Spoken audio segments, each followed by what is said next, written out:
I'm looking at that. Are we on? Yep. Good evening, everyone. It is 6:32 p.m., and today is Thursday, September 11th, 2025. Time is now 6:32, and it's a regular meeting of the Fraser City Council. Please rise for the Pledge of Allegiance. Pledge allegiance to the flag of the United States of America and to the republic for which it stands, one nation, under God, indivisible, with liberty and justice for all. Thank you very much. Roll call, please. Councilmember Bransky. Present. Mayor Lesich. Present. Mayor Pro Tem Odell. Here. Councilmember Perry. Here. Councilmember Shornack. Present. Councilmember Stein. Present. That is a quorum, sir. Thank you very much. Item number 4, approval of the agenda. Are there any additions, changes, or removals of from the agenda that anyone would like to make? If not, I would entertain a motion to approve. Make a motion to approve the agenda as submitted. Second. A motion to approve made by Mayor Pro Tem Odell, seconded by Councilmember Stein. All in favor say aye. Aye. Motion passes. Opposed? None. Motion passes. The agenda is approved. Item number 5, citizen participation on agenda items. This is the portion of the meeting where if you can't stay till the regular business of the meeting and you have something to say on an agenda item, you can do so now for up to 5 minutes. Does anyone like to speak? Come on in.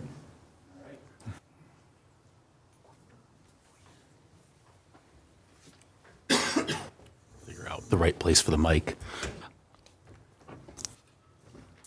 George Higgins, 18331 Breezeway, Fraser, Michigan. I just want to speak briefly about agenda item 9B, the city council vacancy. At the August meeting, I know you guys made the decision to extend the vacant position to Mayor Carnegie, and he had to decline. So the question is how to proceed. I am one of the current candidates for council running the upcoming November 4th election. I did reach out by email to Clerk Gitschlag and council to express my obvious interest in the position if council moves forward to fill the vacancy. I've been a Fraser homeowner for several years now here in Venetian Village. I'm a lifelong Macomb County resident, former IBEW steward of 2 different locals, an active Meals on Wheels volunteer, worked in the Michigan House of Representatives doing constituent services. So familiar with a little bit with local government, more with state, but happy to learn. And I've been attending council meetings since 2023, maybe 2022. I'm mostly current on council business. I was just catching up with Vanya on the design of the mural over at Steffens.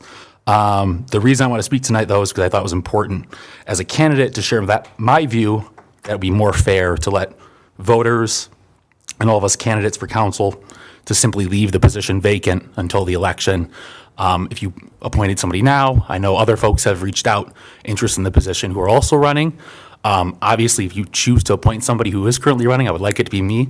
But I think it's better to just leave it vacant. It's more fair. It's less than 2 months. You all work well together. I know it's 6, so theoretically there could be a tie. But I don't think it's necessary. If anyone wants to know more about me or my campaign, you can check out my website, votegeorgehiggins.com. And with that, I'll wrap up. Thank you very much. Does anyone else like to speak? All right, seeing, oh, I'm sorry about that, Mr. Miller. You know, I used to sit in that back row, and the mayor that sat here did the same thing, and I apologize. How you guys doing tonight? Good. Chris Meller, 15762 Exeter Court. I am interested in filling the position for city council if you are going to fill it. The reason I'd like to is because I was on Parks and Rec. I've been a Fraser resident for over 22 years. I ran for city council, did not win, but that's okay. It all worked out fine. I think it should be filled. I know it's only a month, but I think having a full council is important to the city. At 6, you can have something as, have a tie. I think 7, having a full council is important, even though it is a very short time. I pay attention to what's going on in the city. I've raised my kids with my wife, and we just love to be part of council, even for a short time. I would like to run again. It could happen in a couple of years. We'll see. But yeah, I just wanted to let you guys know. And thank you. I appreciate you. Thank you very much. Thank you. Yes. I'm going to always look in the back. Now, I apologize.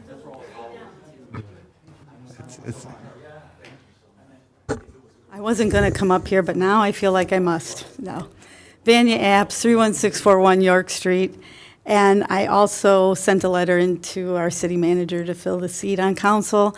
I have a wide seat, so I keep it nice and warm for 1 or 2 meetings. We're all good. And I understand the issue either way, that you may not want to fill it or you may want to fill it. But I feel that the council certainly knows me, and I've been involved in the city for a long time, raised my children here and all that good stuff. So if it is considered, I'd be happy to help out for a month or 2. That's what I had to do. Thank you very much. Is there anyone else? All right, we'll move on to item number 6, consent agenda. I would entertain a motion to approve the consent agenda. I motion to approve the consent agenda as presented. Second.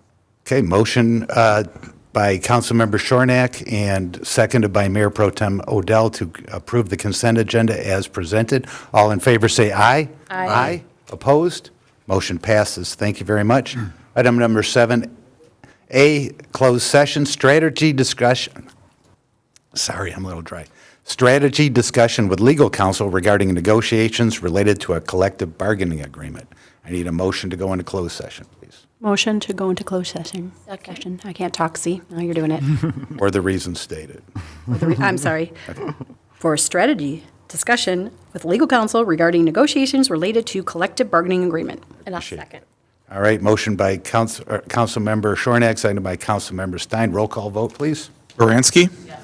Lesich? Yes. Odell? Yes. Perry? Yes. Shornack? Yes. Stein? Yes. All right, motion passes. And we will now go into closed session at 6:39 PM.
7:26. So then you'll- Is now, time is now 7:26 PM. We have returned from closed session. Let's move on to item 8A, new business, DPW pickup trucks purchase. We have tonight Mr. Barrett and Mr. Gregory from DPW. Please take it away, gentlemen. Good evening, Mayor and Council. Good evening. Before you is an agenda item, the Public Works Department is seeking authorization to purchase 3 Ford F-250 pickup trucks, 4x4s, with spray liners that the dealer would put on the beds. This contract is ran through My Deal, so we have that was vetted through the My Deal discounting through the purchasing contract. Our rate is $48,325 for the truck. That's all in. And then it gets a little more, not so much confusing, but we're going to outfit each truck a little differently with a salter box. One of them's going to have a tool rack in the back, and then one would be furnished with an aero board, and then with other odds and ends with all 3 of them. Similarly to our budget session, which doesn't seem too long ago, I presented our capital improvement plan. This is a simple version of just the notes of a complex spreadsheet of what we're planning to do and looking at every 5 years down the road. When I requested the funding to purchase 3 trucks, I also indicated that Joe and I analyzed our fleet. And with the number of 3-yard dump trucks we have and the amount of employees, we would never utilize all those trucks. And, one of them's a 2006 Chevy dump truck. But the ultimate point being is we feel comfortable purchasing 3 trucks at the same time, selling, more likely auctioning off the 4 vehicles listed, which is a 2006 dump truck, a 2016 Ram, a 2017 Fusion, and a Chevy 3500 pickup truck, What year is that one? 2012. Okay, so they're all fairly old. The Fusion doesn't have that many miles on it. No, the Fusion only has like 15,000 miles on it, and it's not that old, but it doesn't serve a purpose. It's Oh, I there in understand. case somebody go into a class where they could take a pickup truck. I think it was a hand-me-down when we were leasing the vehicles before, and they had surplus down here and just shipped it down to DPW. Okay. All right, any questions from council on this? Councilmember Shornack, go ahead. I just want to make sure this was on our budget, right? Yes, and that's a good question for a good segue, is we budgeted $215,000, not knowing what we're going to get into, all in with the outfitting and the 3 trucks. It's going to be $199,616. Okay. I just want to make sure that this was one, I mean, I know for sure, I remember one of the trucks, but I just want to make sure all 3 were in that. And then whatever we get from selling the other Right. vehicles. Okay. All right. Any other questions from council on this? Go ahead, Councilman. I saw you moving. Go for it. Make a motion to purchase the vehicles as outlined in the proposal, or in the packet. Second. Okay, motion, let's see. Any member of the audience like to speak on this item? Any other member of council? Going once. All right, motion by Councilmember Bransky, seconded by Councilmember Shornack to purchase 3 trucks per the, I'm looking for it, there it is. Specifications? Yes, per the specifications at a total cost of $199,616. All in favor, say aye. Aye. Opposed? Ayes have it. Motion passes. Thank you very much. All right, item number 8B, proposal to restain Fort Fraser.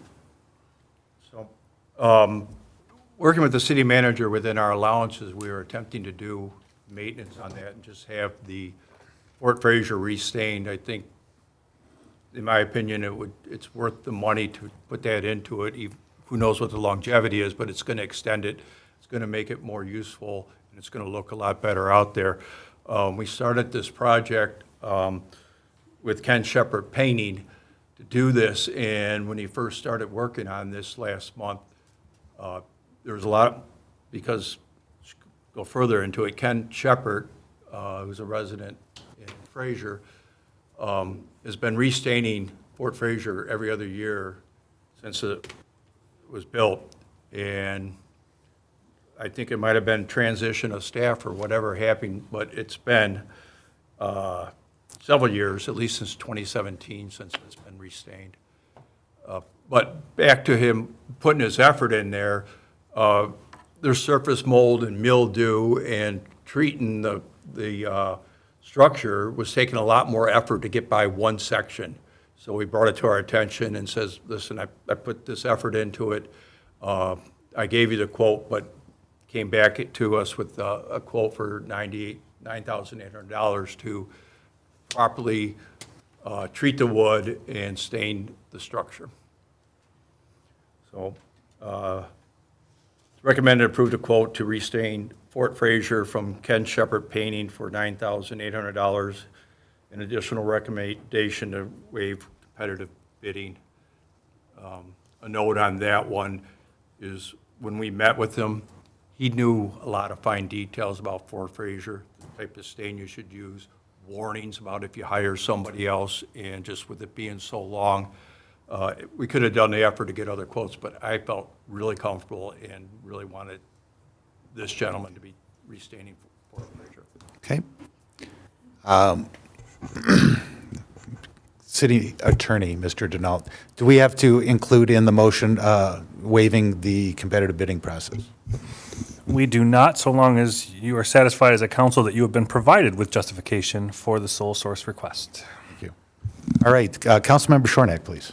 I will make a motion to move forward with the staining of Fort Fraser at the cost of $9,800 with our single source person who has done it in the past. Quick question, though, with the staining and everything, it's also a sealing process, correct? Yes. Okay, I just want to make sure, because okay. I'll second that motion. Okay. Any other comments by council on this?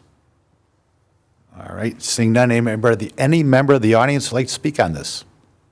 Seeing none, motion by Councilmember Shornack, seconded by Councilmember Baranski to approve the restaining of Fort Fraser to cost of $9,800 using Ken Shepherd painting. All in favor, say aye. Aye. Aye. Opposed? Motion passes. Thank you very much. Item 8C. Councilmember Shornack. Just before they leave, Yeah. because I know they're leaving. I was asked, and I also second what the Historical Commission said, for the 150th anniversary, I just want to say, on behalf of them, thank you to you and your team for going above and beyond for them. You did every single thing they asked in the time period they asked. They couldn't have done it without you guys. They know that the whole event went very well. Everybody was very pleased. It was a beautiful day, thank God. And everything went wonderfully. And it is in great part to you and your staff for everything that you guys did to help them get to this point, because it was a long planning and a lot of effort on their part, but you guys came forward and you guys helped them with everything and helped fix the things that they needed at the last minute, and they just couldn't be more grateful. So before you guys leave, I wanted to make sure I extend that to you, because it was a big thing that they talked about in our last meeting. I appreciate that recognition, and it's really easy in my eyes to serve such a hardworking commission and a great piece of Fraser and an awesome event. So it was a labor of love, and I'm glad they sent out the thanks. It looked fantastic, and thank you very much for all of your team's efforts. So, anything else for these folks before we send them out the door? Have a good night. All right. Thank you. All right, item 8C, Squad 1 Striker Power Load and Cot Purchase Request.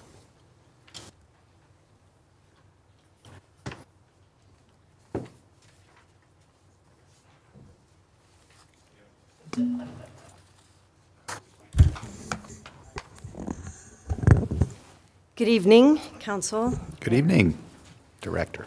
Last month, I came before the council to request the purchase of a new ambulance for our aging ambulance that we were looking to replace, and the council graciously approved that purchase.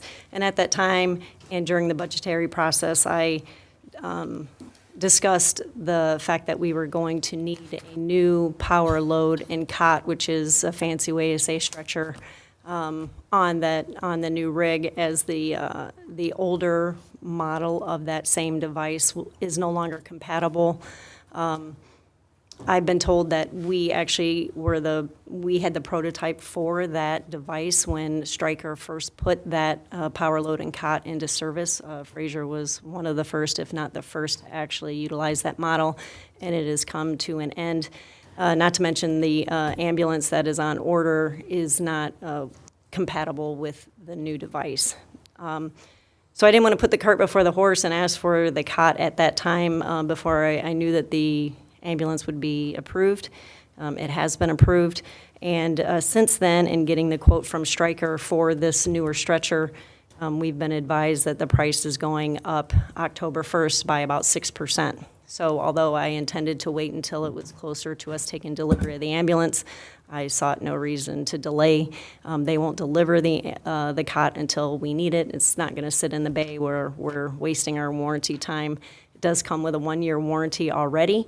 I'm requesting that we purchase an extended 5-year warranty, so we'll have 6 years of warranty, and they'll replace. It also includes a Pro Care, is what they call it, where they come to the station and they service it. They do any technological upgrades or software upgrades that are required, as well as replacing batteries or wiring or whatever it is that it may require. So additionally, the old stretcher that we have, they've offered to buy it back from us for about $6,500, so that reduces the cost. And as we have done the math between the items that we purchased for the new ambulance along with this, our guesstimation was pretty close, but we were a little bit short. I believe the city manager addressed that. We were going to do or request a budget amendment at the time of the ambulance, but this purchase has come in less than what we expected. So we still need a budget amendment, but not for $14,000. The budget amendment would be for $5,780.01. So that's the only amount that we were over with this really significantly large purchase. And so with that, I would respectfully request that the council approve the purchase of the power load and cot along with the extended warranty. Thank you very much. Any questions from council? I saw you. All right, Councilmember Shornack, please. Okay, so, a couple questions. One, I know you want to, they've offered to buy back the other one, but do we have then one, what is current Unit 1? Does that one also already have one? Have one.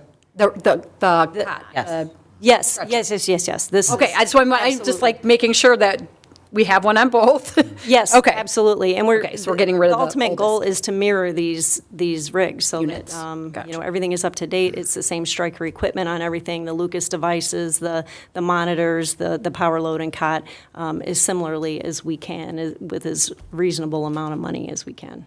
Okay. I just wanted to make sure that you Yes. were, yeah, okay.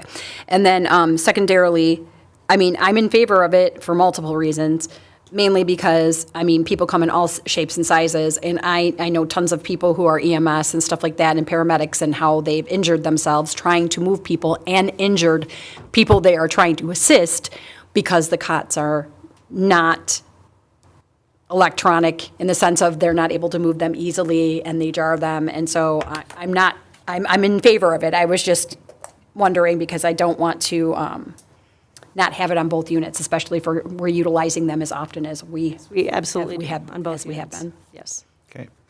Councilmember Baranski. Just one question.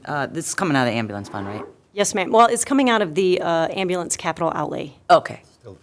So Okay, yes, the So, yep, ambulance so fund. not general fund monies that have been correct. collected from the. That's Great. correct. So in that regard, then, I will make a motion to approve the purchase of the Stryker power load and cot for a total amount of $91,677.01. I would second that. I guess everyone. I'll take that one. All right. Any other comments by council? Any member of the audience like to speak on this item? Seeing none, all in favor say aye. Aye. Opposed? Motion passes. I'll go ahead and I'd like to make a budget adjustment in the amount of $5,780.01 to account 210-301-972 to round out the purchase of the ambulance. Second. Okay. Any other comments by council? Audience? All right, motion by Mayor Lesich, seconded by Councilmember Shornack to do a budget adjustment in the amount of $5,780.01 to account 210-301-972.000. All in favor, say aye. Aye. Opposed? Motion passes. Thank you very much. Thank you. Item 8D, Glock MOS with mounted light purchase request. Director. Yes, sir. Again, during the budgetary process, this was one of the items that I described to council at that time that we were looking to purchase.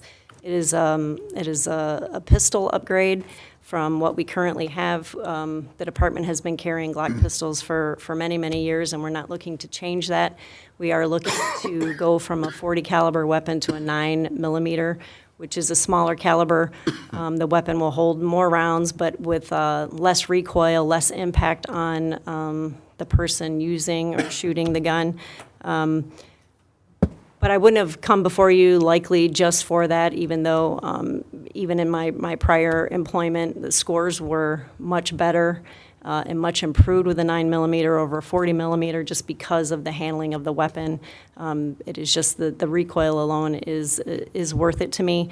But the reason I'm requesting an upgrade is due to technology, like with many of the things that I've come before you for.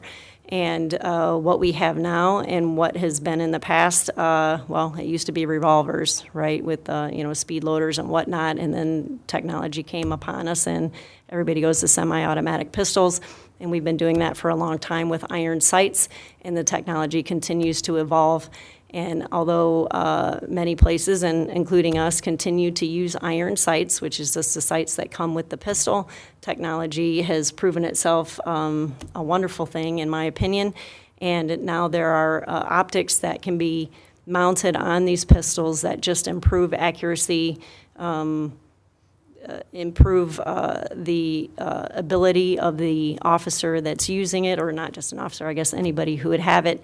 And just again with the scores and going up and just the perfection almost. I mean, nothing is perfect, but these sites are just so good. And so the MOS is red dot technology, and we actually have adopted a similar a similar sight for the rifles that we carry, but we only have so many rifles that doesn't require everybody to have them. We only have them in the cars, and those are holographic sights, which is similar to what I'm asking for here. And in essence, what happens is you're able to keep both eyes open as opposed to traditional shooting where you close one eye and you sight in your target.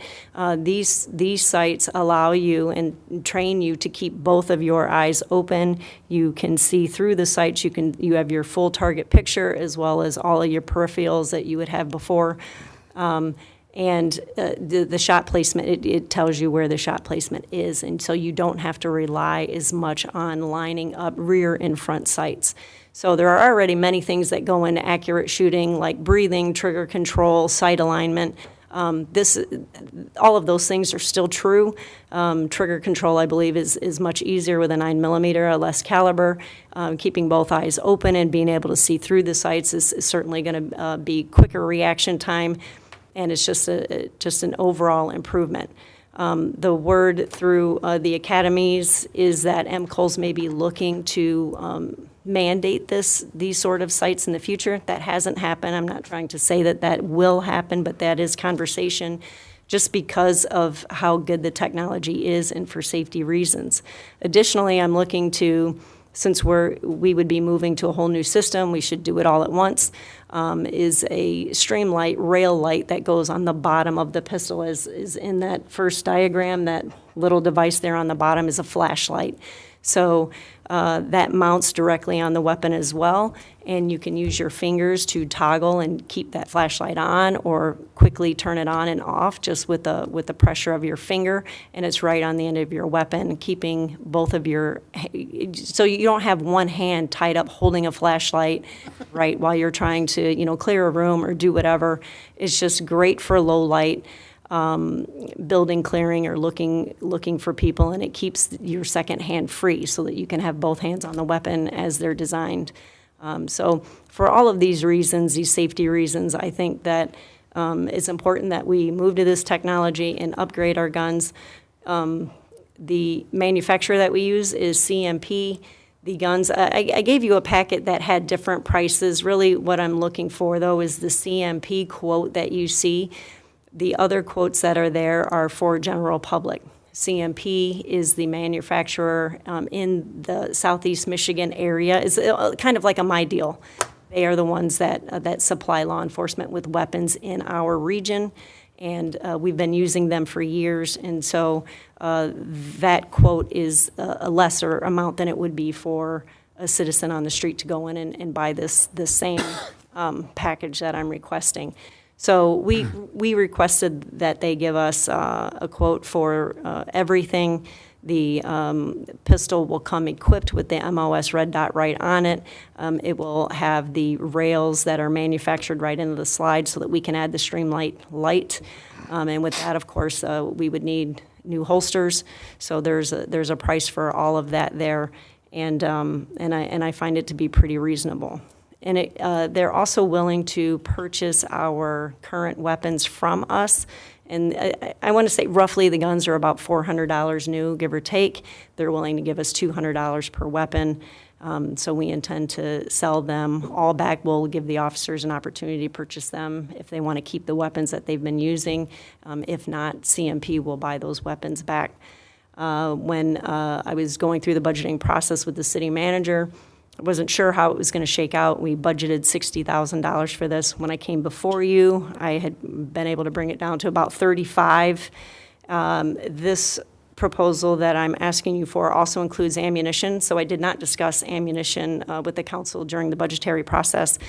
But if we can get rounds for this also through CMP at a discounted rate, so I threw it all in here together. And so with that, I'm still pretty close to what was on the slide that you saw in the budgetary process, which was $35,000. We budgeted $60,000. Okay. Go ahead. Couple questions, Councilmember Shornack. Not even a question, just a comment. I know firsthand how what a pain it is trying to go through a room and sweep a room doing this, or with a gun in one hand and a flashlight in another. So I am 100% behind this. Not to mention that I think it's very important to have very good sights on and be able not to have to use the hard cord ones, to actually have like a laser to give you accurate shots, because depending on the situation, if you're just trying to stop them and not kill them, you want to make sure you're being accurate about that, as well as if you are trying to, like, it's life-threatening and you have to do a kill shot, you want to make sure it's as accurate as possible. So I'm 100% for absolutely moving forward with these. I love 9s. They're my favorite, so. Okay. Councilmember Baranski. Yeah, I have just a couple questions. Just to clarify, so we're buying 33 guns, why? So we have 30 sworn officers. We always have a few extra, and we do even still today, in case there's an officer-involved shooting and the weapon is taken for evidence, in case it breaks for whatever reason, in case we are fortunate enough at some point, cross your fingers, that we're able to have more than 30 as the council is allowed in anticipation of retirements or whatever. So that's why we're asking for a few more than we hope we need, like we have now. And they'll. But I just wanted to make sure. So we have 30 sworn officers. Is that 29 plus the chief? Is that how the budget? Yes, ma'am. We just always say we have 29 sworn officers. Oh, I We have apologize. 29 sworn officers. I consider myself sworn, that's why I No, throw and myself in the mix. And that's where we weren't sure how the math was done, because I always included the chief in that number, so. Okay, I apologize. But Yeah, it's what 30 you're with saying me. is it's 30 with you? Yeah. Just so that the math is clear when people. Sure. And then, so the next question, so you have 29,000 for the guns, 4,300, I'm sorry, 29,000 for the guns, the holster, the red dot, and the rail system, 4,500 for the ammunition, and then that totals 34, but you talk about after buyback. That math's not in this, right? Correct. That's correct. So the buyback is The $200. unknown. No, well, it's $200, they've told us it's $200 per gun. I should have put it on there. I have it, I think, on the ARF, but I didn't put it on the slide. That'd be like minus $5,800. Well, so when officers come into the force now, they're given a duty weapon and an off-duty weapon. I'm only requesting to purchase a duty weapon. I'm going to require they sell their off-duty weapon as well. So they're going to give back 2 guns and get 1 with this system. Okay, so how, So 33 guns. Yep. I had 13,500. so 33 times 200 or times? 33 times 400. So it's $200 per gun. There are 2 guns. 13,000 back? Yes. Okay. So, I was thinking you were saying 1,300. I'm like, Oh, no, oh, I'm sorry. No, my bad. So, okay, so that math will reduce the net. no. With that math, we come to this total cost, including ammunition. Oh, because you rolled it into the 29,000? Yeah, it's on the second. Correct. Yeah, it's on that second page. Correct. It was I actually apologize. I I should only have 42,000. the, I can, mine, it's not pulling up, so that's why. I should have parsed it out on that. I did do the math in the ARF. That's why I said total cost after buyback. Put that in the parentheses there, just Perfect. to. It was more just so if anyone's watching, they can see, because Sure. it doesn't say it, so I wanted to make sure. In that regard, I'll make a motion then to approve the purchase of the 33 Glock 9mm handguns with the holsters, the red dot systems, the light rails, the ammunition, for a total cost of $34,287.60. And I'll second that. Okay. Any other member of council would like to speak on this? All right, any member of the audience? Okay, motion by Councilmember Baranski, seconded by Councilmember Stein to approve the purchase of these guns at a cost of $34,287.65 net cost. All in favor, say aye. Aye. Aye. Opposed? Motion passes. Thank you very much. Thank you so much. Yes, go ahead. Just really quick. I don't know, I know Councilwoman Stein and I were talking about it on Sunday, but I know everybody, it's been a big thing out in the news and out in the media everywhere, but I personally just would like to ask if we could request a quote for the launcher hooks that they have to stop vehicles, especially to be used on Groesbeck, because I feel that's where we have most of our people who try to run and who are the most dangerous. I mean, I know there are other places too, but in our city, that seems to be the most dangerous place. So I personally think that is something that we should add to our arsenal in the city of Fraser. I think it is something that seems to be working really, really well for a lot of other places. And I've talked to a couple of my friends who are in different cities who are officers, and they've had to use it, and they said it's been fabulous. And definitely something that stops endangering people walking, people in other cars, as you know, innocent bystanders. It really does lessen the risk of those people making their situation worse. So I don't know how the rest of the council feels about Are you it. asking for a quote for each car? No, just one No, overall. you have, like, well, no, like, Okay. I think they recommend with how big our force Maybe is we and put what it our on city the is like agenda. 2. Yeah, how about we just add this to the future Yeah. agenda because we need, Okay. Yeah, 'cause I thought- Well, FYI, I'm going to be adding Yes, that. and Yeah, I've there's already more done than- some research on that. I can talk to you offline about it. That's I have perfect. Excellent. many Thank you. ideas about it. Thank you. Okay, thank you. Item 8E, Senior Activity Center Security Cameras. City Manager, 11. Thank you. As you are all aware, we have security cameras in our municipal buildings. However, the Senior Activity Center never got those security cameras because at the time when they were installing them, the internet connection there was not strong enough to be able to support the video. With the changes that we've made over the last year, we do have high-speed internet there, and I think that it would be a good addition to be able to get the cameras in there, especially considering some issues that we've had recently at the Senior Activity Center. The cameras would be exterior and interior, though the interior ones would only focus on the exits to the building. They would not focus on any of the gym rooms or any of the bathroom doors or anything like that. We have been working with Philips Security with all of our camera systems. This would be a camera system that is compatible with everything that we already have.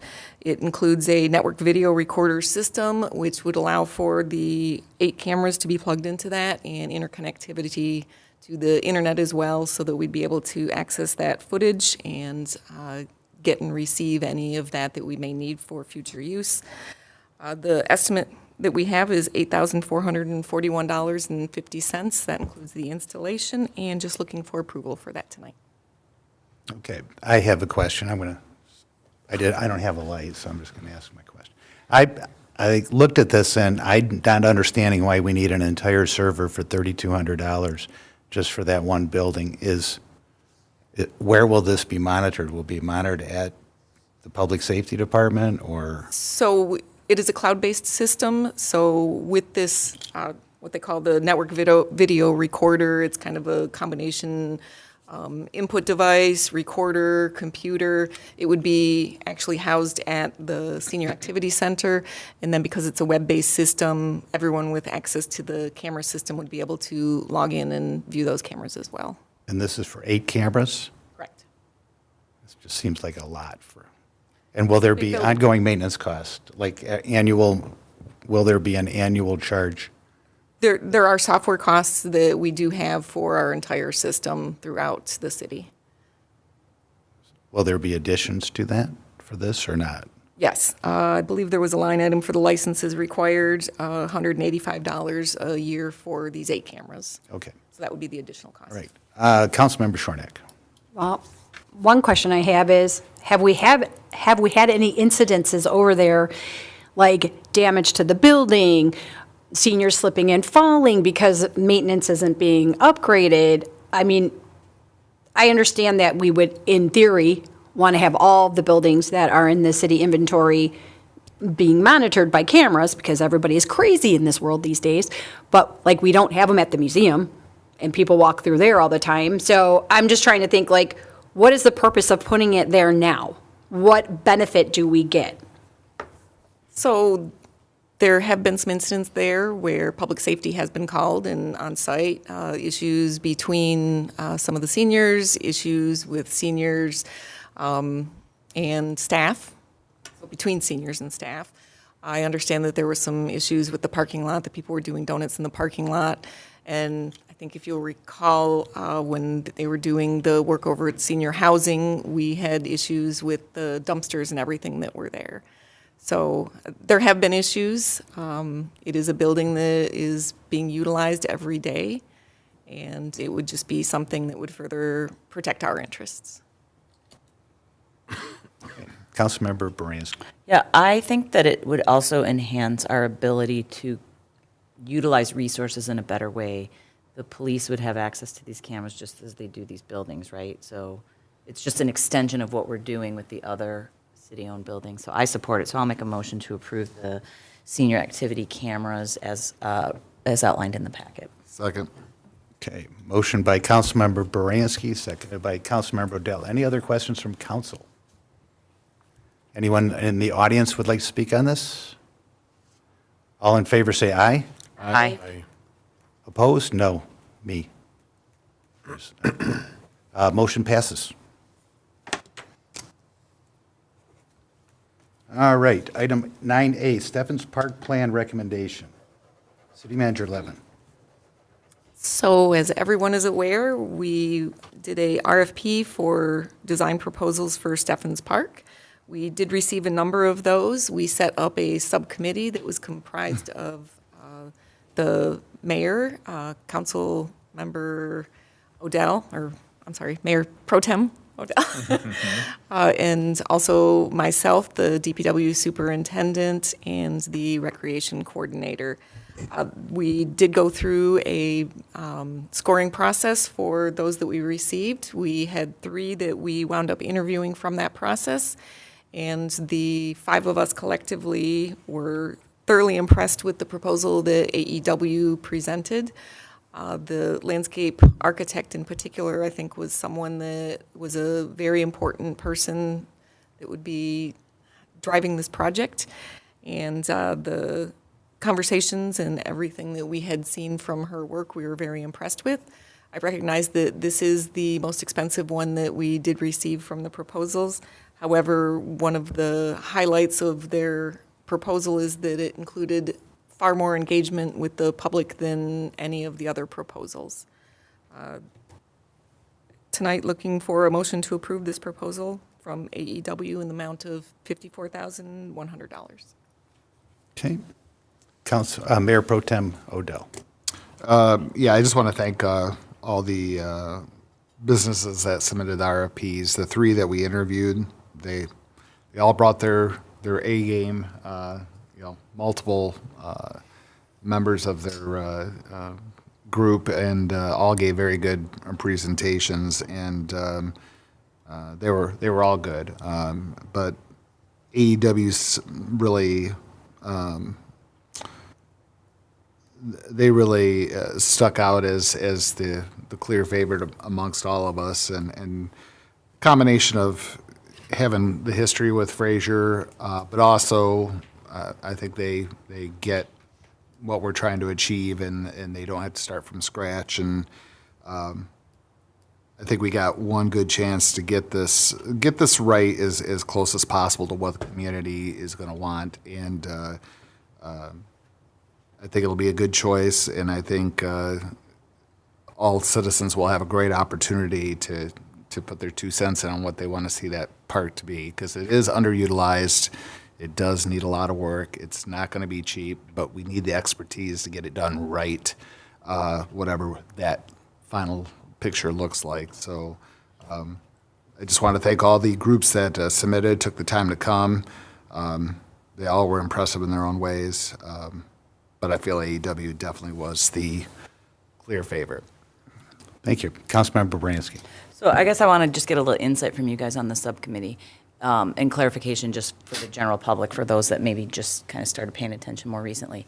This is to get a plan so that when we have money that we then choose to put into Steffens Park, that would be the vision for it? Am I summarizing what we would be paying $54,000 for? Yes, I wouldn't use the term vision, but I would say plan. And in my experience of developing McKinley Park at the beginning, we had no idea what we were doing. Right. We got an MNRTF grant after we had a plan. And so in order to submit for grants like that, we have to have something concrete included in our 5-year master plan for recreation. And this would give us a good idea. So in the case of McKinley Park, they designed the infrastructure and the pathways and the bioswales. They did not design the comfort station. We had actually looked for a modular comfort station. But so there were pieces there, and we learned from there that planning ahead can save actual money later, because you end up, and that way, by having the public engaged and the DPW engaged, and everyone coming to the table and saying, we'd like this, and see what the interest is, and then come up with, at the end, a plan that says, here's our concept, and we can adjust it, Right. but we can then say, Michigan Natural Resources Trust Fund, we'd like to submit this application for a grant, and here's our plan. And what was AEW's plan in terms of getting community engagement?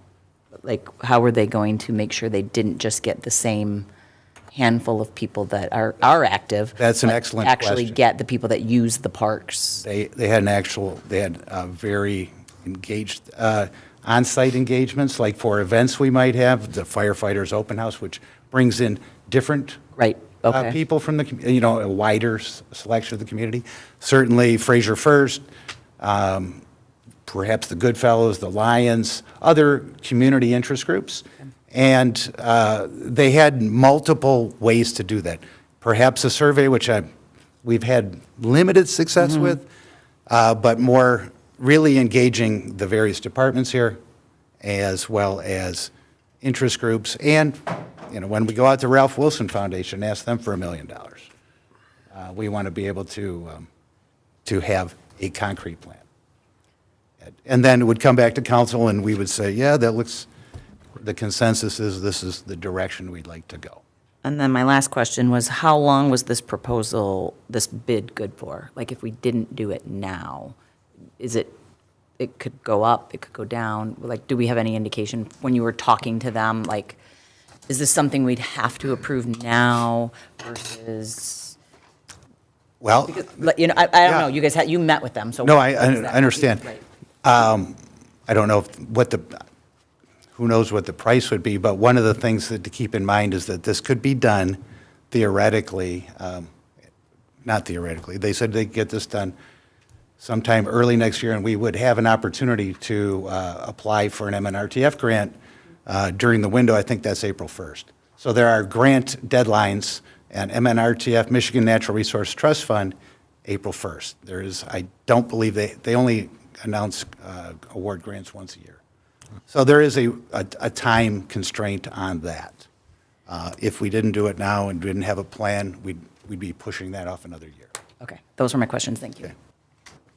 City manager. Yeah, I just have a couple more things to add about that public feedback component. They had a lot of really interesting, innovative ideas on different ways to be able to reach out. Really just the core main ways were, first of all, talking to departments, talking to council, talking to groups. But they also had a lot of cool different ways of being able to get public feedback above and beyond just your typical survey or email, website, things like that. A lot of things involving signage at different locations, having the tent spots at locations, going to the people, going to some of the other locations, so that they're doing a lot more different things. And then also one of the things that was really interesting, and AEW wasn't actually the only one that did this, but it was almost gamifying, talking to people about how and what understands the limited resources, both space and funding. Any other questions from council? I would like to add that we've done some upgrades to parks over the years, and again, with McKinley Park, we had AEW do the infrastructure design, and then we got a free design for the park itself from a vendor. And I learned that the most expensive thing you can get is something that's given to you for free from somebody that wants to sell you something. And so some of those things didn't fit. Then the promises that were made back then, or at least the cost estimates that were made back then, didn't hold. And then we compromised. For example, the comfort station is a stick-built. It was built block by Rebuilt, block. yep. And it requires more maintenance than we had initially anticipated, which the goal there was to keep the maintenance costs down over the life of the project. So those are the things that I look at, and I've looked at here, is that planning on the front end will be a good roadmap for the long term. Whether this comes in phases, which every vendor, every firm talked about doing this. Council would like to speak on this? Any member of the audience? All right, all in favor say aye. Aye. Opposed? No. Okay, so let's take a roll call, just make sure we got, Okay. Baranski? Lesich? yes. Odell? Yes. Perry? No. Shornack? No. Stein? Yes. Okay, fails 3. Aye, so it fails 3-3. Okay. Any other thoughts on this? Councilmember Bransky. Yeah, thanks. Part of my reason for no is I love everything that AEW, I love that it's AEW, I love the whole, everything. The timing is wrong for me right now. We are still relying on PA 33. We have immediate needs for funding now that we don't have funding for. We don't have plans across the board. And yes, Steffens Park needs stuff, but to spend $50,000 on a plan for possibly getting money is not where I'm at yet fiscally. And so that's why I'm a no. It's not a no because I don't want to improve the park. It's a no because I think I can get more bang for my buck in the short term.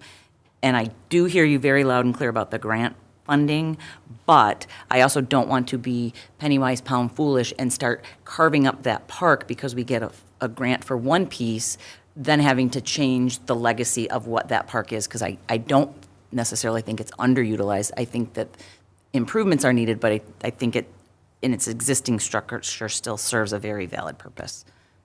So that's my thoughts. Okay. Any other council member like to speak on this? Just concur with, Mayor Pro Tem Odell. oh, go ahead. No, go ahead. It's sad. I think it's very underutilized. You see, we spend $400,000 on pickleball courts, and they're packed every night. If you build nice equipment or you build a nice park, you're going to attract more citizens. You're going to attract better quality of life. You're going to keep citizens in your community and not have them going to Sterling Heights, going to other communities that offer this. So, helping build that McKinley Park, which I was stopped by there to use the restroom on my work day when I was out there. It was packed with kids and families because it's a nice park. Stephens does not have the qualities that it should. It should be the central point of our community, and the only way we're going to get there is proper planning. And without a plan, it's not going to happen. And it's just going to keep deteriorating, and we're going to put Band-Aids on it, and it's going to look like crap. And, that's, I want us to have a city of nice things. And I'm not saying that we have to go the Cadillac plan, but if you don't have any plan to know what you can do, you're never going to get there. Just from past experience, and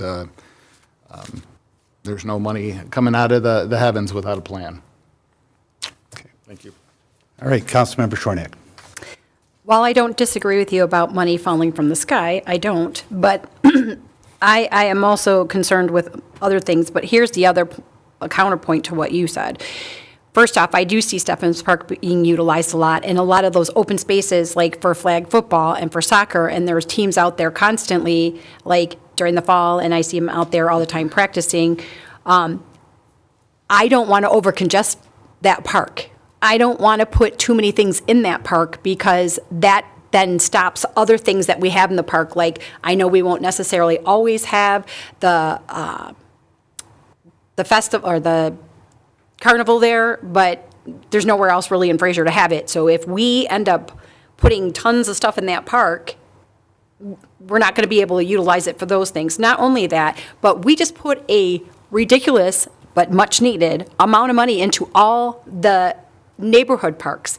And while I agree with you about the parks, I think our residents utilize all those parks, because I can tell you, I walk through Somerset and it's just always busy. The only park that I don't see like constantly busy is the one on 14 Mile, because it's kind of hard to get to for most residents, I think. But I see the other parks being utilized regularly. And I think having your park, you're going to spend more time with your people and your children and whoever at your park in your community, then you're going to go, oh, I'm going to drive to Stephens. It doesn't matter what we put there unless we put a splash pad, which, I mean, I could understand why we might want to put that in our future. But at the same token, our Parks and Rec department can also set up tents and go talk to the community and find a way to, God knows everybody in this city loves going on Facebook, so put up something on Facebook. I mean, everybody wants to comment on stuff on Facebook, so put out there, hey, what would you like to see in Stephens Park?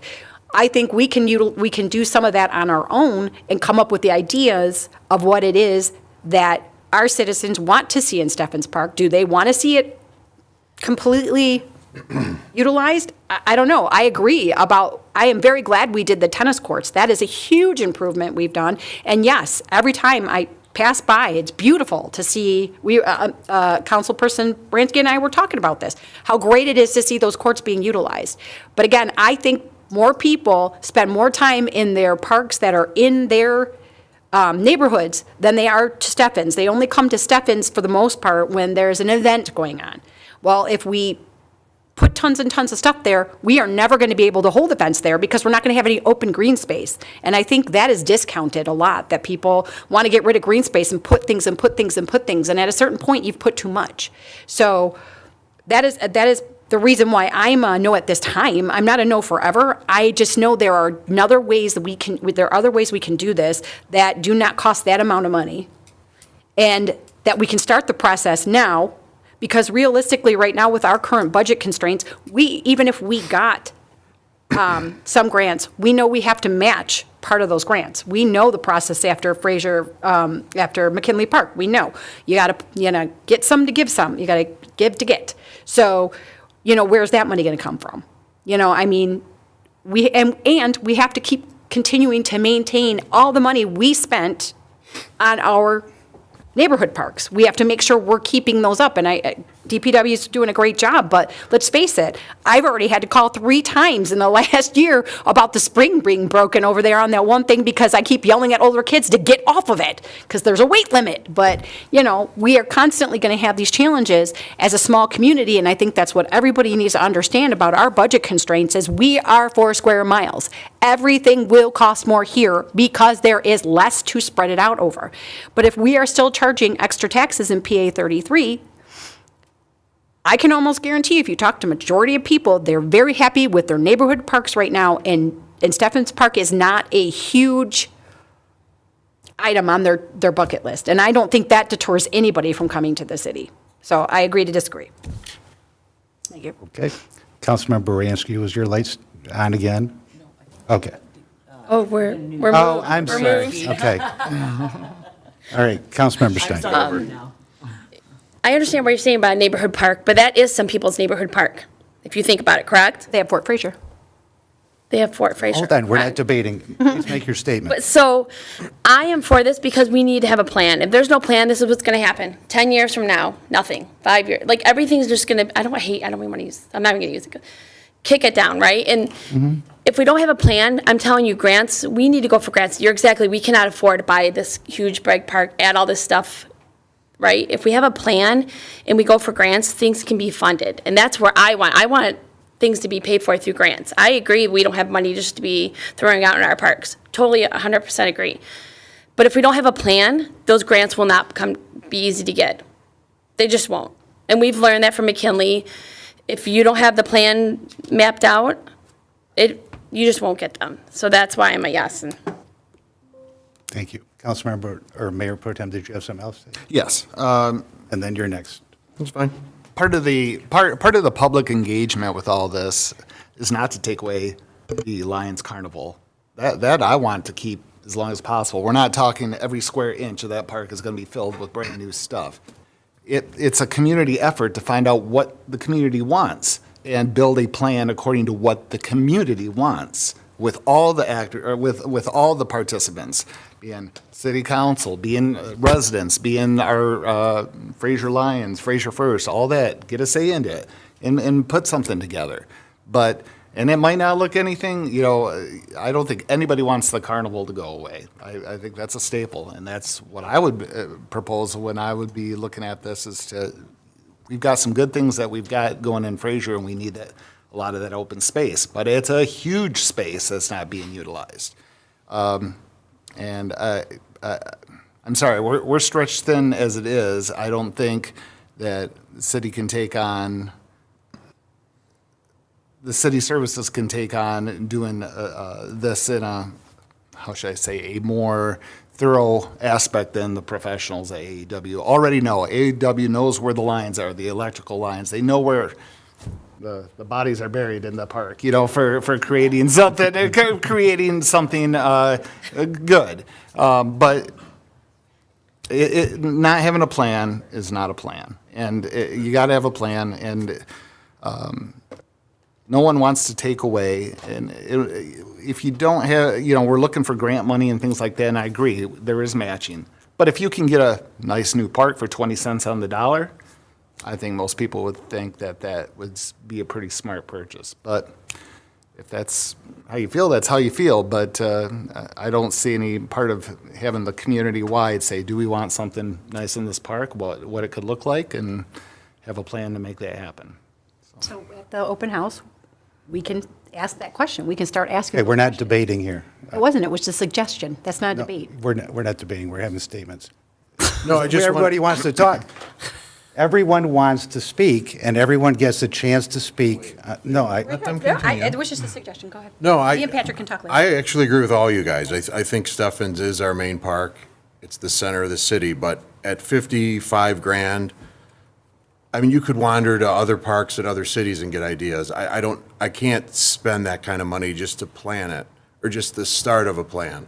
I think we could use that money far more wisely than that. That's just where I am. Stephens definitely needs to be upgraded and cleaned up. I mean, the baseball diamonds look like trash. The fencing is terrible. The bleachers, do we even have bleachers? Or Get rid of those. okay. But going on, echoing many of your statements, we need a big area for the carnival and for other big events, so we can't, congest it with all these other playscapes or whatnot. But again, to spend $54,000+ just to get a visual, I mean, kindergartners could probably map out an area of space and kind of give you an idea. I know I'm being somewhat sarcastic there, but you guys see what I mean. I just think that's a lot of money just to get plans going. Okay. That's my piece. Thank you. I'm going to speak now. I guess Steffens Park looks the worst it's looked since the 50s. Back then, it was quaint.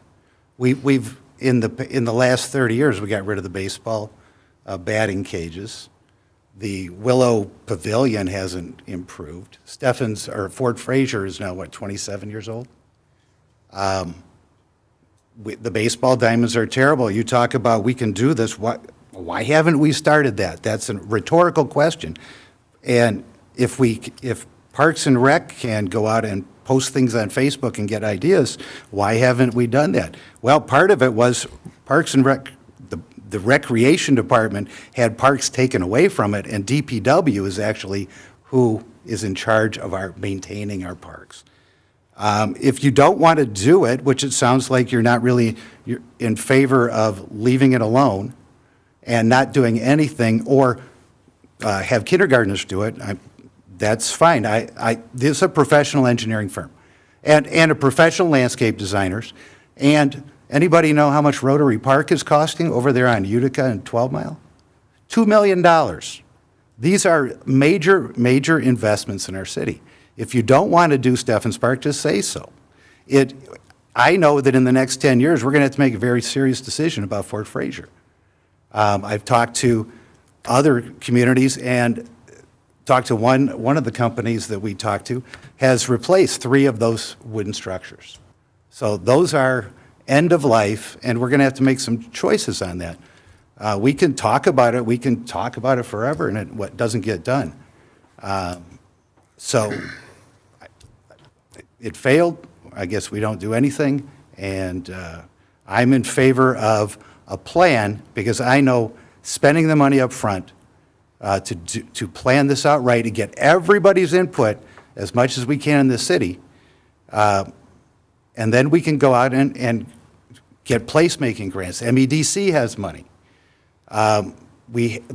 Ralph Wilson Foundation has money. Southeast Michigan Foundation has money. There are buckets of money out there, more than you believe, but nobody's going to come to us if we said, we went on Facebook, we asked what we wanted, and this is what our people on Facebook came up with. That's not going to work, and we will they'll just shred that. So that's my opinion. Councilmember Bransky. Yeah, I'm just going to, 2 things.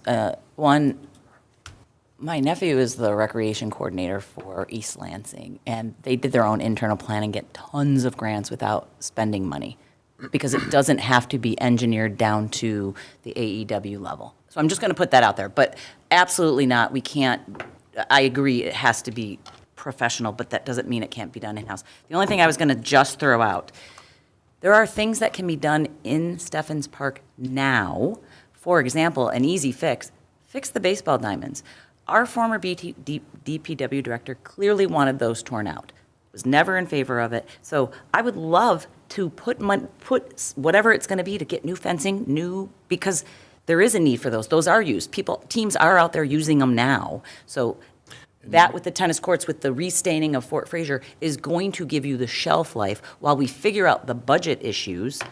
And maybe, not to interrupt you, maybe No, we could please. reconfigure the baseball diamonds. They might not be in the best spot. Like, they seem to be, when you look at an aerial photo, it doesn't seem like they're in the best spot, to me. Take that 54 grand and invest it in that. That's just my thought. Like, I'm not saying not to put the money in the park. It's how you because whatever we do, we have to maintain. And McKinley, great, it's awesome, right? But everything comes at a cost, and the city has to now fund the maintenance and the repairs and all of that. And there isn't a budget item for that. Fortunately, this council and the prior council have been trying to get capital funds, but nothing comes for free. So, Okay, I think we've exhausted that conversation. Let's go to 9B, City Council vacancy. City Manager Levin.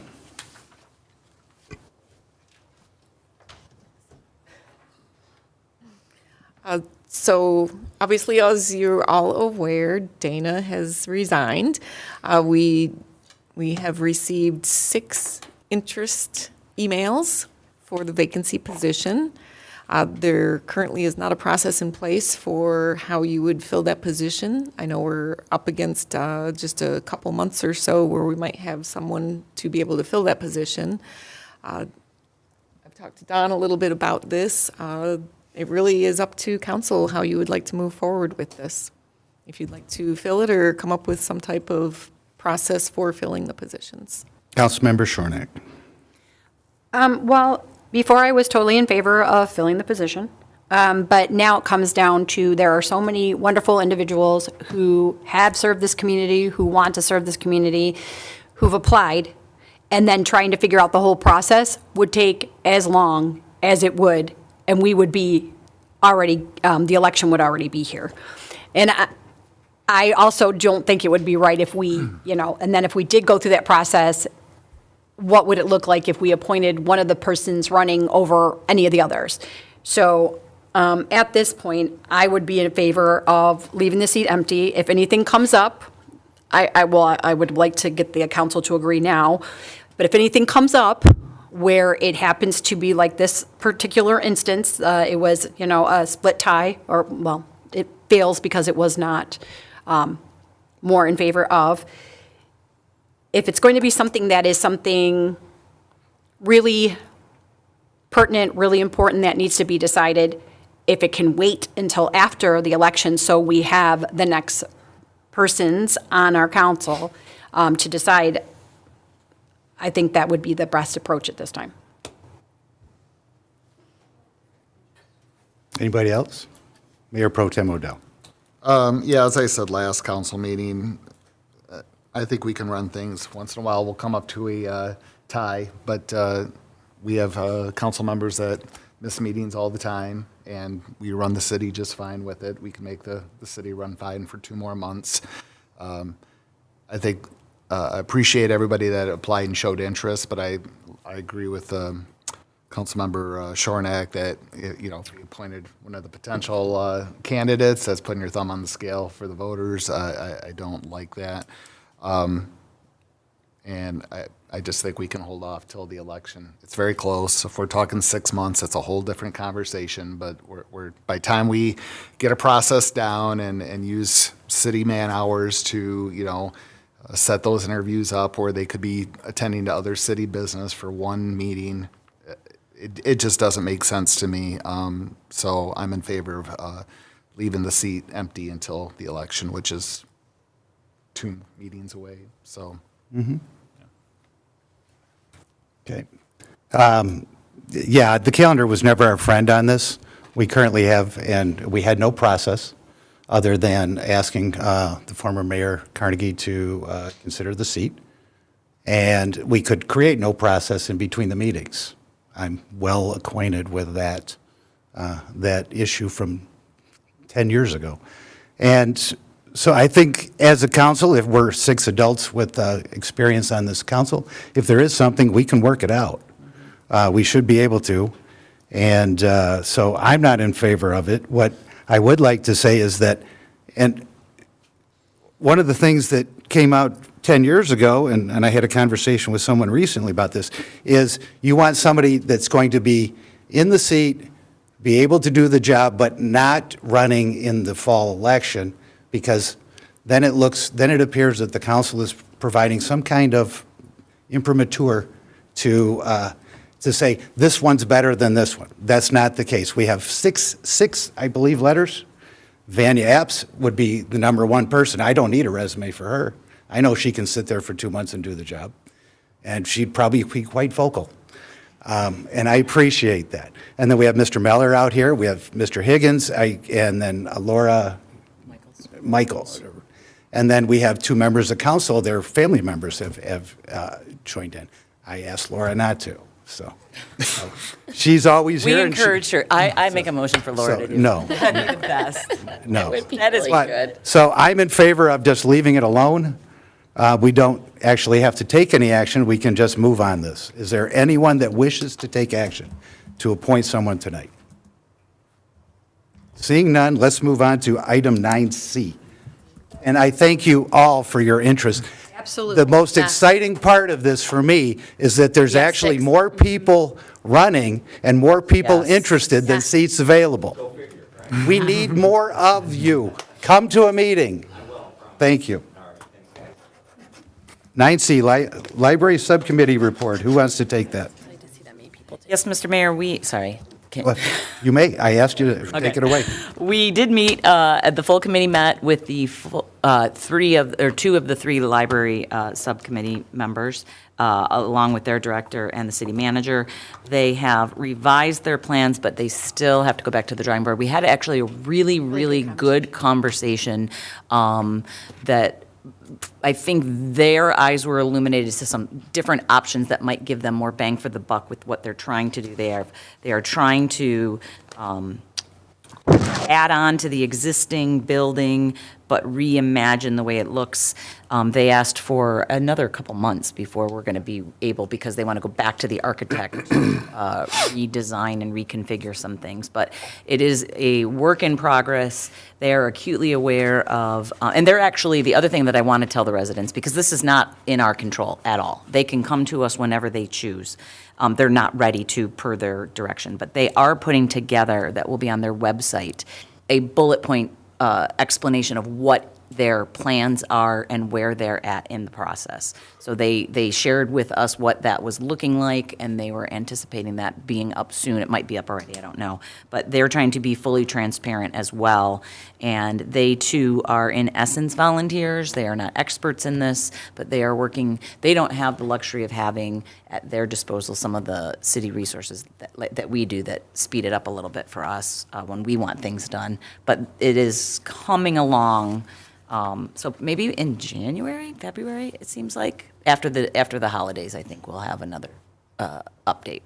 Yeah, and segue into that too, just the fact that they are now very responsive at looking at budgets and then planning forward, looking at what the extra bond money will bring in, what they can pay off and afford, and what they can do once they have come up with a design that does fit and does work for everybody. They are looking at budget constraints or just looking at what it looks like in the future so that they make sure that they are maintaining their funding and not being able to not finish the project. So they're being very diligent about that, which I appreciate. You were there, Mr. Perry. I was the new person in the group. I thought it went well, like both council member Patrice Baranski and Shornack said. I think we brought up some ideas that they weren't thinking about and some points that they must have not registered. So go back to the drawing board and see if they can do better.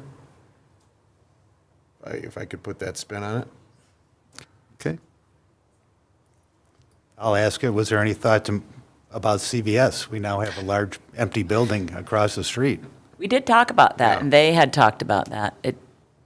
It's in their discussions. Okay. Yeah. It doesn't have parking and it doesn't have a place for outdoor activities as they are planning. But it does have a 15,000 square foot footprint. You could make that, couldn't you? With all the money they're needing or gonna need to. They don't own the land, they lease the land. There's a park yeah, across the that's- street.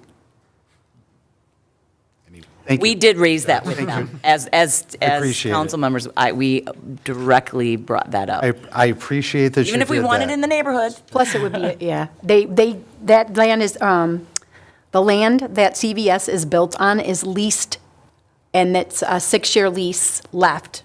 As Ms. Stein had as Councilmember Stein had told me, I knew there was a lease on it, it's just a 6-year lease. So CVS can sublease the building, they could sell the building, but then they'd have to get the approval of the lease from, in essence, Schatz, And I don't see that happening because apparently they're getting a premium right now for that building, so.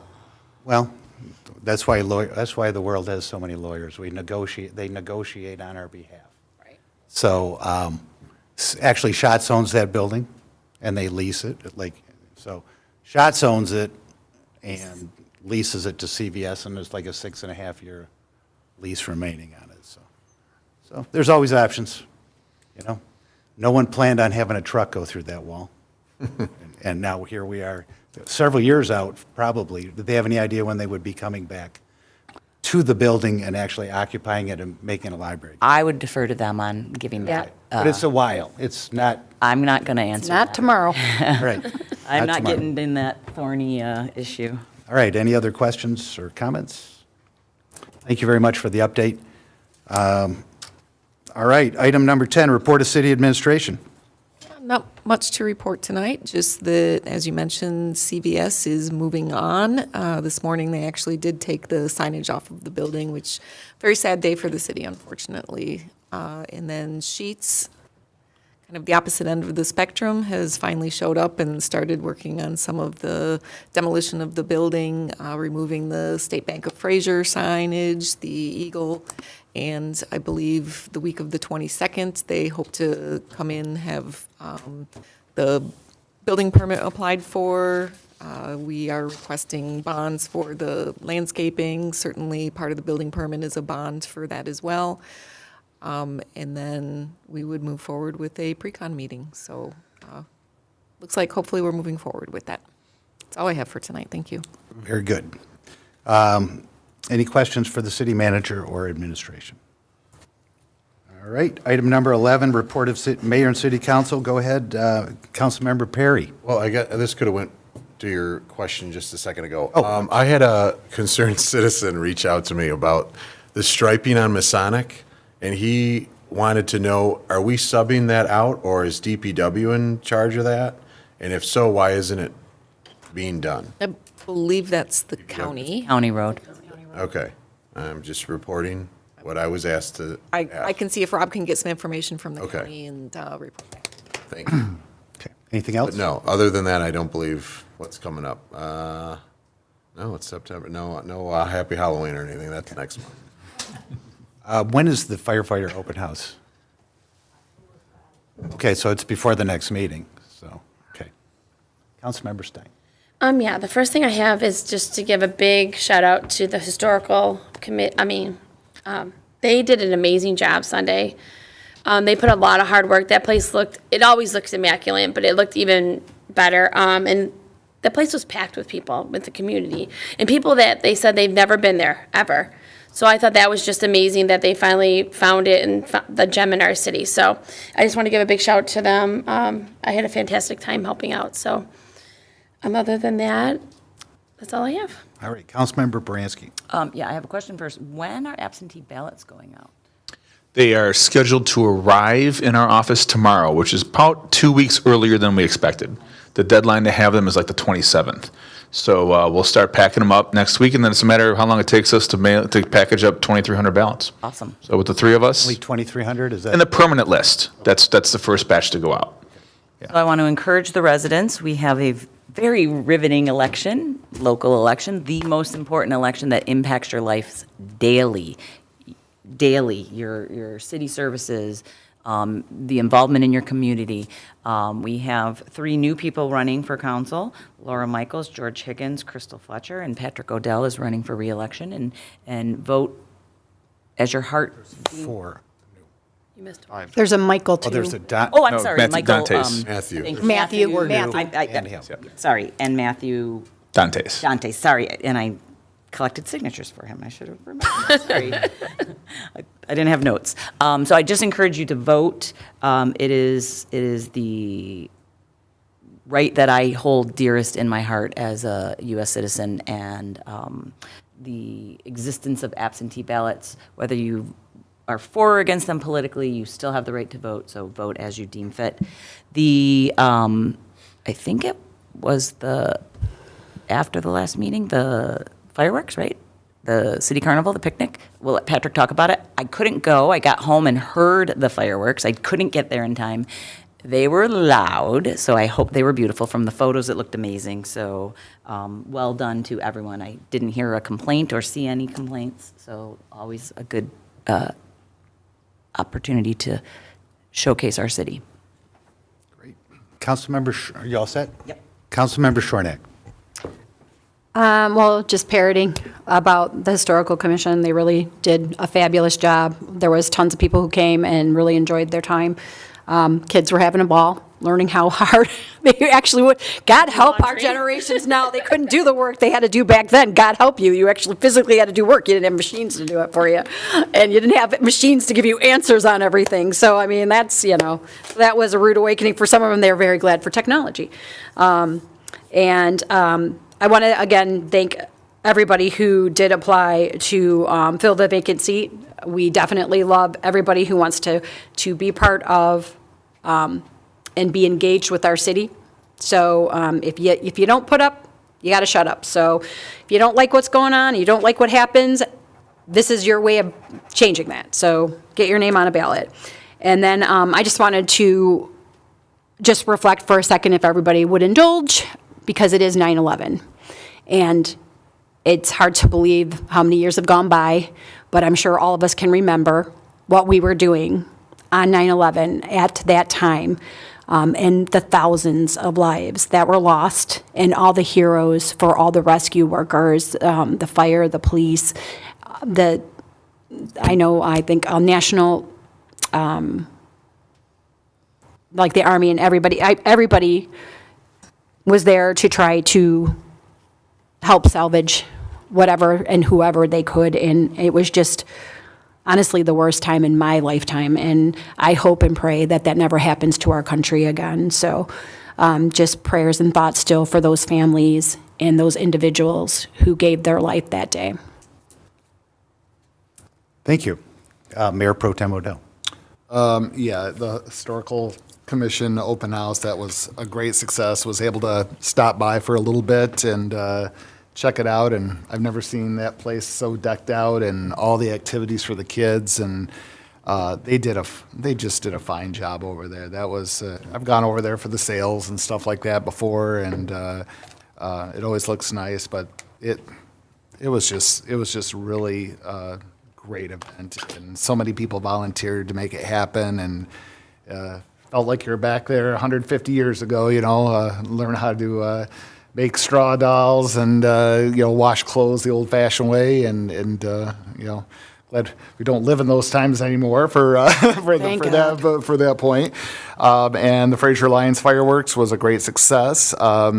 I don't believe there was any major incidents from police from what they reported to us, and it went very, very smooth.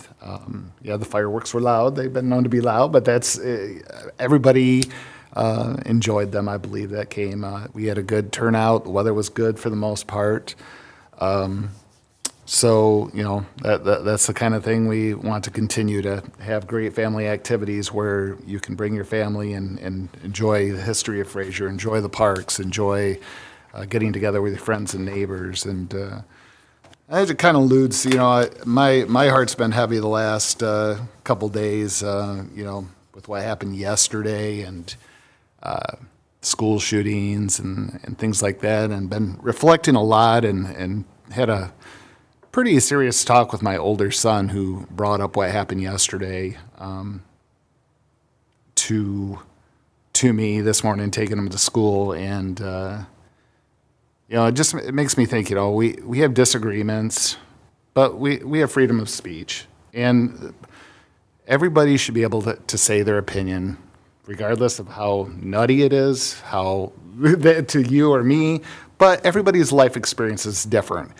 We all come from different backgrounds, different relatives, different experiences. Most of the time we agree on things, sometimes we don't, as of tonight. But it's a sad state of the world where I feel, and it happens on both sides, no matter where you lean, is that people use language to dehumanize people. And when you dehumanize people, whether you call someone a fascist or Nazi or whatever term on whatever side you're on, or have strong thoughts about. When you dehumanize people, I feel like it gives some of those permission to go above and beyond what is acceptable in our society, and loss of life. And you can have strong opinions and you can voice them, and whatever opinion wins the day, it's by vote. We come up here, we vote, and sometimes you win, sometimes you don't, sometimes you get your way, sometimes you don't.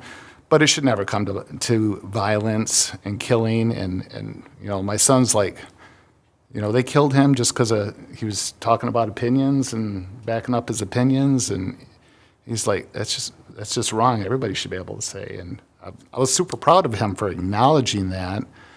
And everybody has different political views, and that's okay. As long as you're not hurting somebody physically. This is America. This is why millions of people come here, is they have the right to say what they think without hopefully having to pay the ultimate price for it. So when we have our rhetoric, when we have our opinions, step back before you press the send button. Have proper talks with your kids and family members on how to have a debate without getting to a point where you can't return from a mistake you make.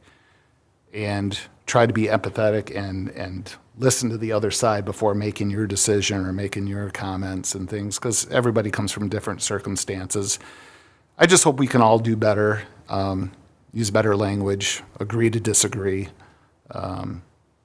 and make your argument to win the day. The best arguments usually float to the top.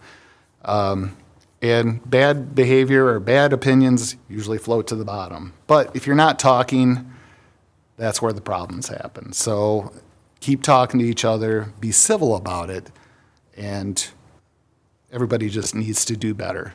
And I think where we can do it on our level is within our own circle. Treat other people like you want to be treated. Speak to people with respect. I disagree with you, but this is why I disagree with you. And respect that person's disagreement. You might not agree with it, you might not ever agree with it, but respect them. And, no matter what side you're on, respect goes a long way, and listening goes a long way before spouting hate. So, let's just all be kinder to each other and look at the positive things in life and not so much the negative, and treat each other better. Thank you. Thank you. I'll just add a little bit to that. I had a friend that actually reach out to me yesterday, asked me how I was doing, and I'd been in class and I hadn't actually heard the news. And in this job, we express opinions. We take hard votes. And I respect each one of you for serving. I respect that your vote is your vote, and if we disagree, we're going to figure out a way to move forward, hopefully. Some things just never move forward.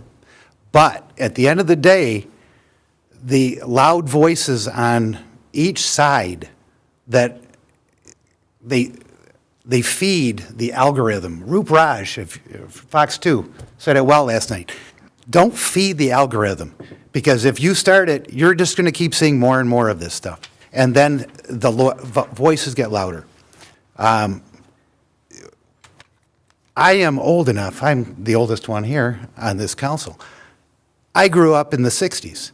I remember when RFK was shot. I was 6, 7 years old.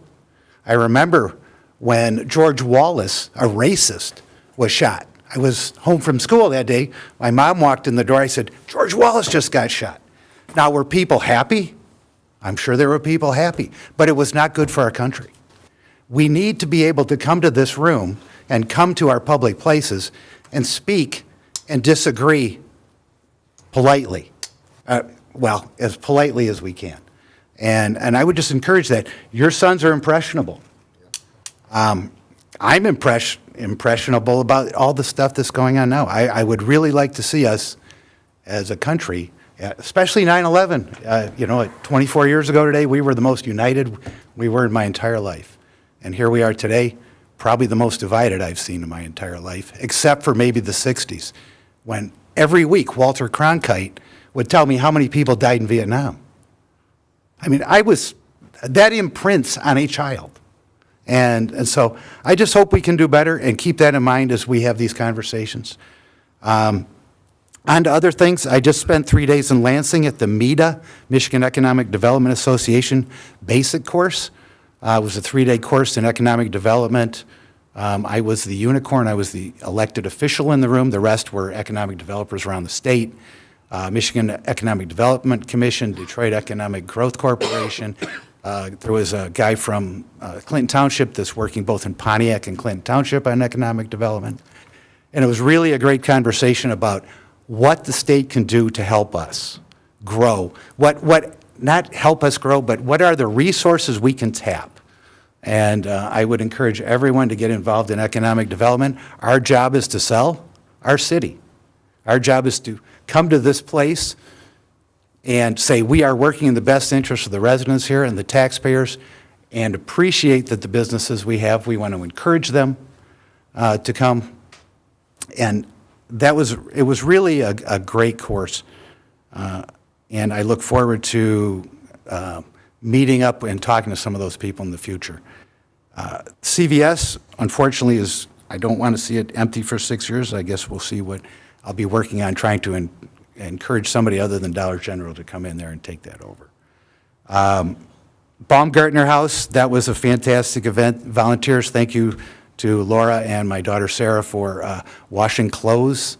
They refused to wash my socks, but you know we'll work on that. I wasn't able to go to Pizza with a Cop because I was in Lansing, so I heard that was a great event too. So these are the kind of things that make a community. I appreciate the director and the other officers holding that. I think the community likes those kind of things. The Baumgartner House, that was a phenomenal event that brought all kinds of people to our community, and you see your neighbors.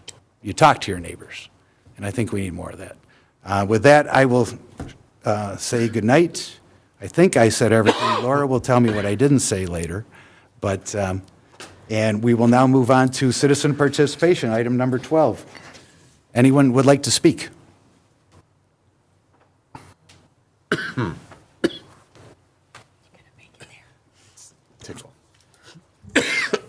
Laura Lessig, 15201 Fairview. First of all, I want to say I'm very disappointed that the council did not approve an RFP for a plan in Steffens Park.